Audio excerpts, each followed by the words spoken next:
Aku baik-baik saja dengan ruangan ini, katanya dengan suara yang bergetar. Ia tidak bodoh, ia jelas tahu bahwa ia tak akan dipindahkan ke ruangan yang lebih baik, tapi ruang penyiksaan. Seluruh tulang di tubuhnya masih merasakan kesakitan setelah mendapatkan tendangan dari Kelvin 2 kali. Ia tidak bisa membayangkan mendapatkan penyiksaan lagi. Ayolah, sebagai putri yang terlahir dengan kemewahan sejak kecil, ruangan ini sangat tidak cocok untukmu. Rebecca masih menggeleng, namun detik berikutnya 2 orang pria berpakaian perawat mendorong ranjangnya pergi. Tolong, mereka menculikku, pekik Rebecca ketakutan. Semua orang ragu-ragu untuk menolongnya karena ada 2 tenaga medis yang mendorong ranjangnya. Meski begitu, sebagian besar dari mereka dengan penuh tanda tanya. Dia adalah pasien rumah sakit jiwa. Kami akan memindahkan ia ke tempat yang seharusnya, jadi jangan pedulikan teriakannya. Terang kenan, rahang semua orang kini semakin menganga lebar. Mereka merasa sangat disayangkan. Wanita cantik itu kini telah menderita penyakit mental di usia yang muda. Rebecca berusaha untuk melarikan diri, namun ia ditekan lagi di ranjangnya oleh 2 perawat tadi. Seorang lainnya menyuntikkan cairan aneh ke dalam infusnya. Apa yang kalian berikan? Rebecca ketakutan bahwa mereka telah memasukkan racun pada tubuhnya. Ia berusaha melepaskan jarum infus di tangannya, namun gerakannya tertahan karena tubuhnya kini dipegangi oleh 2 orang. Jangan takut, cairan ini tak akan membuatmu kesakitan lagi. Rebecca kehilangan kesadaran. Tak lama kemudian, ketika ia terbangun, dia sudah berada di ruang tertutup yang aneh. Di kanan kiri dindingnya ditempeli oleh bantalan tipis untuk menjaga jika pasien kehilangan akal dan membenturkan diri ke dinding. Bantalan itu akan membuat mereka tetap aman. Tidak, di mana aku berada sekarang? Tolong keluarkan aku dari sini, bagi Rebecca. Kamu sekarang berada di ruang isolasi rumah sakit jiwa. Mulai sekarang ini akan menjadi tempat tinggalmu. Rebecca menatap sumber suara yang berada di speaker yang berada di atas ruangan ini. Ia mengenali suara ini sebagai suara Michael. Michael, tolong maafkan aku. Aku tahu aku salah. Tolong biarkan aku keluar dari sini. Aku berjanji tak akan lagi muncul di depan kalian. Tolong, jangan penjarakan aku seperti penderita sakit jiwa, kata Rebecca penuh permohonan. Ia sekarang mengenakan baju pasien aneh dengan model terusan dan berwarna putih bersih. Lengan baju pasien ini panjang dan mengikat kedua tangannya. Rebecca, kamu hampir melenyapkan Kelvin. Tentu saja kami tak akan melepaskanmu begitu saja. Mengirimmu ke penjara adalah hukuman yang terlalu ringan untukmu. Tidak, aku sama sekali tidak berniat menyakiti Kelvin. Aku sangat mencintainya. Jadi mana mungkin aku akan berani melukainya? Itu semua karena wanita penyihir itu yang telah meracuni pikirannya dan membuat Kelvin mengorbankan dirinya. Kamu ternyata masih berhalusinasi. Sungguh keputusan yang bagus. Kami mengirimmu ke rumah sakit jiwa. Oh iya, kuharap kamu betah untuk tinggal di sini karena mulai sekarang kamu akan tinggal di sini hingga tua. Rebecca menatap penuh kebencian pada suara speaker yang mentransmisikan suara Michael. Aku bukan orang gila. Aku tidak mungkin akan bertahan di sini untuk waktu yang lama. Dia berniat untuk menunjukkan kewarasannya dengan melakukan tes kejiwaan. Ia yakin hasilnya akan menunjukkan bahwa dirinya tidak sakit. Kenan tertawa mendengar itu. Ia dan Michael berada di ruang pengawasan dan bisa melihat betapa jelek wajah Rebecca sekarang saat memelototi speaker seolah ingin mencabik-cabiknya. Rebecca, obat yang telah kami suntikkan padamu tadi memiliki efek untuk merusak saraf otakmu. Jadi terkadang kamu akan kehilangan kendali seperti orang sakit jiwa. Wajah Rebecca pucat. Ia menggelengkan kepalanya dengan putus asa. Kenapa kalian tidak mengirimku ke penjara atau membunuhku saja? Pekik Rebecca dengan putus asa. Ia tidak ingin dikurung di rumah sakit jiwa selamanya, apalagi dengan mental yang sewaktu-waktu bisa kambuh. Ia tak menyangka akan mendapatkan hukuman yang begitu kejam. Kami sudah mengatakan mengirim ke penjara adalah hukuman yang terlalu ringan untukmu. Rebecca, selamat tinggal, dan berdoalah suatu saat nanti Kelvin menjadi biarawan dan melepaskan semua dendamnya untukmu, lalu membebaskanmu, kata Kenan sebelum pergi dari ruang pengawasan. Michael menarik nafas dalam. Kelvin menjadi biarawan? Tanyanya sambil menatap Kenan. Jika itu terjadi sebelum ia tidur dengan Elisa dan mendapatkan anak, kemudian melakukan berbagai cara untuk mendapatkan Elisa, aku mungkin akan percaya dengan omong kosongmu barusan. Kelvin dulu selalu ingin pada wanita dan merasa enggan untuk terikat dengan wanita. Jika bukan karena mereka tahu itu berkaitan dengan trauma yang disebabkan oleh ibunya, maka mereka akan menduga Kelvin adalah seorang penyuka sesama jenis, atau ia ingin menjadi pria suci yang enggan untuk terlibat dengan urusan nafsu keduniawian. Kenan menyeringai. Aku hanya berbicara omong kosong. Tentu saja aku tahu seperti apa laparnya Kelvin setiap kali menatap Elisa, seolah pria itu ingin menelannya dengan utuh. Omong kosong, omong-omong sejak malam 4 tahun lalu. Apakah mereka sudah melakukannya lagi? Tanya Kenan penasaran. Entahlah, tapi yang aku tahu, Kelvin mengubah pertemuan dengan para rekan bisnis dari negara Paris ke negara Swiss. Ia berencana untuk mengajak Elisa ke sana juga. Kenan mengerutkan keningnya. Apa hubungannya dengan pertanyaanku tadi? Michael menarik nafas dalam. Pertemuan bisnis itu hanya 2 jam, tapi Kelvin menyewa pondokan pribadi selama 3 hari. Kamu tahu sekarang di pegunungan Alpen sedang musim dingin dan banyak badai. Mereka mungkin hanya akan tertahan di pondokan sepanjang hari. Menurutmu apa yang akan dilakukan pasangan lawan jenis saat cuaca dingin dan hanya berdua? Rahang Kenan menganga lebar. Kelvin sangat licik. Di rumah sakit, Kelvin baru saja makan setelah Elisa menyuapinya. Sebenarnya luka di punggungnya tidak begitu mempengaruhi Kelvin. Ia sudah sering mendapatkan banyak luka yang lebih parah. Ia tidak mungkin berada di puncak seperti sekarang tanpa menyinggung siapapun. Sebagian besar dari mereka yang dendam akan melakukan banyak cara jahat untuk menjatuhkan dirinya. Hanya saja kali ini, pria itu dengan sengaja berpura-pura terlihat sangat lemah di depan Elisa. Apa yang dikatakan oleh Kenan? Tanya Elisa setelah membereskan peralatan makan. Tidak ada, hanya urusan pekerjaan. Elisa, 3 hari lagi ikutlah ke pertemuan bisnis di Swiss. Kenapa? Bukankah Zah yang biasanya menemanimu? Ada beberapa pekerjaan yang harus aku tinggalkan di sini dan membutuhkan penanganannya. Elisa mengangguk. 3 hari lagi luka Kelvin masih belum sembuh total, jadi dia membutuhkan seseorang untuk merawatnya. Aku akan mengajak Efrain juga. Ia pasti senang berlibur ke Swiss. Tidak, dia baru saja sembuh. Biarkan dia beristirahat di rumah lebih dulu. Elisa terdiam. Itu berarti hanya ada kita berdua di sana. Batin Elisa. Ia menjadi gugup sesaat, namun segera menggelengkan kepalanya. Apa yang aku pikirkan? Lagi pula dia terluka. Elisa berusaha untuk menenangkan dirinya sendiri.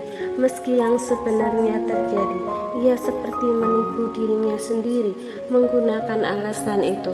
Kelvin melihat ekspresi wajah Elisa yang tampak berkonflik. Wajahnya yang mungil kini telah merona merah. Dia seperti buah apel matang yang siap untuk digigit. Apalagi bibirnya yang semerah ceri membuat Kelvin tanpa sadar menelan ludahnya. Elisa, aku belum mendapatkan makanan penutupnya. Mereka tidak memberi makanan penutup. Apa yang kamu inginkan? Aku akan ke kantin mencarinya untukmu. Kesini, kata Kelvin sambil menggerakkan jari telunjuknya memanggil Elisa. Wanita itu dengan patuh berjalan menghampiri Kelvin yang sedang duduk di atas ranjang. Aku ingin buah ceri. Elisa mengangguk. Aku akan mencarikannya untukmu. Saat Elisa akan pergi, pergelangan tangannya ditahan. Kelvin menarik wanita itu hingga jatuh terduduk di sebelahnya. Makanan penutupku ada di sini.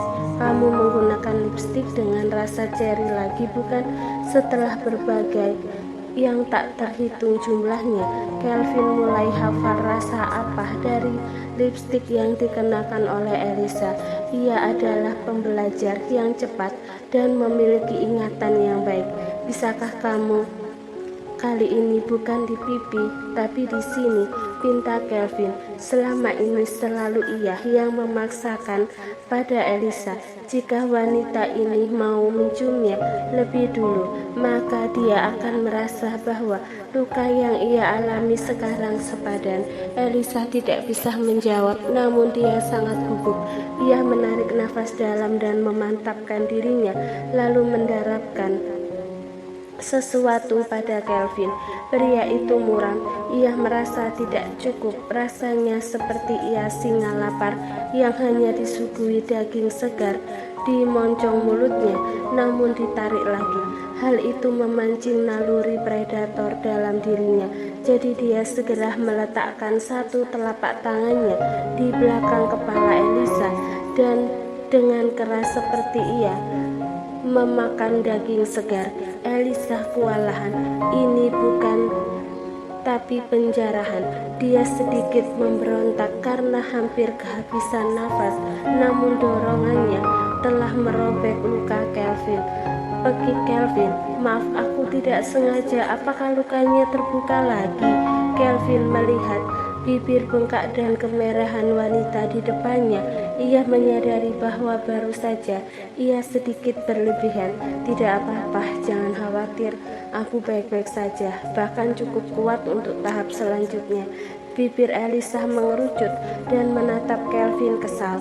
Setelah itu ia sedikit menarik pundak Kelvin ke depan untuk melihat kondisi punggungnya. Benar saja, ia menemukan baju pasiennya kini telah ternoda darah. Tahap selanjutnya, lihatlah, kamu telah berdarah lagi. Kelvin terdiam. Ia seperti anak kecil yang tertunduk setelah dimarahi oleh ibunya. Beberapa saat kemudian dokter masuk ke dalam ruangan untuk mengobati luka di punggung Kelvin yang kembali robek. Dokter itu menghela nafas dalam dan tatapannya tampak rumit. Luka ini akan segera membaik. Kami berusaha keras memberikan perawatan yang terbaik dan obat terbaik yang bahkan kami datangkan dari luar negeri. Tapi jika kalian tidak mengendalikan diri, maka lukanya akan meradang dan menimbulkan infeksi. Pasangan itu terdiam.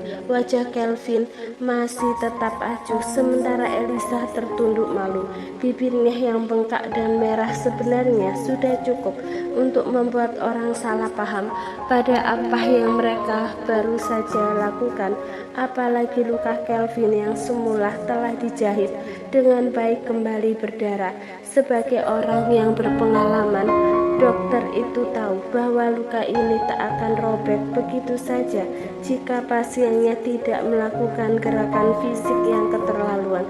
Jaga diri dengan baik, kalian masih muda dan akan ada banyak waktu berikutnya. Elisa mengangguk dengan ekspresi canggung. Setelah dokter akhirnya pergi meninggalkan ruangan, Elisa menatap Kelvin dengan cemberut. Kamu sudah membuatku malu, keluh Elisa. Aku akan mengganti dokternya. Dia terlalu cerewet. Mungkin ia harus dipindahkan untuk bekerja ke daerah terpencil. Kamu tidak perlu bertindak sejauh itu, Elisa cemberut. Dia memberikan tatapan peringatan pada Kelvin. Namun bibir pria itu justru terangkat sambil membentuk senyuman. Sayang, aku ingin mandi. Bisakah kamu membantuku? Ekspresi wajah Elisa menegang setelah mendengarnya.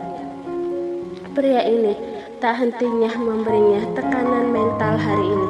Jangan mandi, kamu masih terluka. Apakah kamu tidak mendengar apa yang dikatakan dokter barusan? Kamu harus menjaga diri, tawar Elisa dengan suara yang bergetar. Rasanya sangat tidak nyaman. Aku tidak akan bisa tertidur jika merasa tubuhku lengket seperti sekarang. Jika aku tidak bisa beristirahat, maka itu juga akan buruk untuk proses penyembuhanku. Elisa terdiam. Ia telah melewati tekanan mental yang berat hari ini. Tadi saat melihat perlumuran di tubuh Kelvin itu cukup untuk membuatnya ketakutan setengah mati. Lalu setelah ia merasa sedikit tenang, pria itu justru menciumnya hingga membuat otaknya kosong. Sekarang pria ini bahkan mulai serakah untuk memintanya memandikan dirinya. Entah kenapa ia merasakan firasat bahwa pria ini sedang aji mumpung. Kalau begitu aku akan meminta bantuan perawat pria untuk membantumu mandi. Elisa berusaha melarikan diri dengan alasan memanggil perawat, namun Kelvin telah menahan pergelangan tangannya. Mereka akan menertawakanmu jika meminta bantuan untuk memandikan suamimu sendiri. Elisa terdiam. Ruangan menjadi hening untuk beberapa saat dan wajahnya semakin memerah. Bola matanya bergerak ke sana kemari yang menunjukkan ia sedang kebingungan dan gugup. Wanita ini tampak menggemaskan ketika ia terlihat seperti mangsa yang terjebak di dalam perangkap. Jika bukan karena luka di punggungnya yang baru saja berdarah lagi, Kelvin memiliki keinginan untuk membaringkan wanita ini di ranjangnya sekarang. Memandikanku tak akan sulit, aku jauh lebih patuh dari Efren, desak Kelvin. Elisa kehilangan kata-kata. Pria ini begitu tidak tahu malu karena membandingkan dirinya dengan Efren. Memandikan orang dewasa dan anak-anak adalah dua hal yang jauh berbeda. Lukamu masih basah, meski aku bisa membantumu untuk mandi, namun kemungkinan luka itu kembali robek akan tetap ada saat kamu berjalan ke kamar mandi. Bagaimana jika aku cukup menyekah tubuhmu saja? Kelvin mengangguk. Baiklah. Elisa berjalan menuju ke kamar mandi. Ia membuka laci di kamar mandi, di mana tempat berbagai keperluan mandi berada, termasuk handuk kecil untuk menyeka tubuh. Saat ia kembali ke kamar dengan baskom berisi air hangat dan handuk kecil, ia melihat Kelvin telah melepaskan kancing baju pasiennya satu persatu. Apa yang kamu lakukan? Kenapa kamu melepaskannya? Tanya Elisa ketika ia melihat Kelvin melepaskan dan menunjukkan yang kencang dan perut 6 kotaknya. Bagaimana kamu bisa menyekah tubuhku jika aku tidak melepaskannya? Elisa kehilangan kata-kata. Sepertinya ia mulai merasa otaknya semakin bodoh tiap kali berhadapan dengan pria ini. Elisa menarik nafas dalam. Ia mulai menyeka wajah Kelvin lebih dulu menggunakan handuk hangat. Setelah itu ia mulai menyekah Kelvin dengan jantung yang berdetak kencang. Tubuh Kelvin sangat indah. Ia seolah membersihkan patung dewa Yunani yang dipahat dengan sempurna. Setelah waktu yang terasa berjalan sangat lambat, akhirnya Elisa menyelesaikan bagian tubuh Kelvin dengan keningnya yang telah berkeringat.